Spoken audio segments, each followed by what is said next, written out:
এই কথাটা আমার মন দিয়ে শুনবেন বন্ধুরা। 1947 সালে যে আমাদের ভারতবর্ষটা স্বাধীন হয়েছিল, তা ইংরেজ দেখে এই ভারত থেকে তাড়িয়ে কি শান্তি হয়েছে? আমার তো আদৌ মনে হয় না যে ভারত থেকে ব্রিটিশদের তাড়িয়ে শান্তি হয়েছে। কারণ আসল ব্রিটিশ তারা শিক্ষা দিয়ে গেছে যে আমরা তো চলে যাবই, আমরা তো চলে যাবই, কিন্তু ব্রিটিশ শিক্ষা দিয়ে যাব। তা শিক্ষা দিয়ে গেছে। হয়তো বলবেন কোথায় রেখে গেছে ব্রিটিশ? ব্রিটিশ ব্রিটিশ তো রেখে গেছে আপনাদের মনের মধ্যে। মনের মধ্যে বলতে কি বলেন তো? CPM, Congress, BJP, Trinamool, RSS, forward block, আরো অন্যান্য, এরাই তো ব্রিটিশ, আসল ব্রিটিশ, যারা টাকা নিয়ে ভোট কিনে। আরে অসহায় মানুষের পাশে কেউ দাঁড়ায়?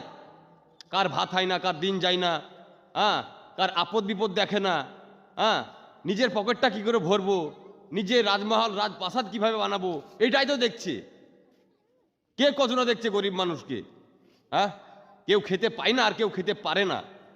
কেউ দেমাকের সাহায্যে ঘরের কোণে বসে কোটি টাকা ইনকাম করছে, আর কেউ মায়ের মাথার ঘাম পায়ে ফেলে পাসিনা ঝাড়িয়ে 5 টাকা ইনকাম করতে পারে না। এই তো আমাদের গণতন্ত্র, সেকুলার দেশ।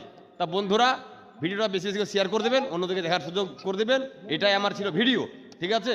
ভাইরাল করে দেন।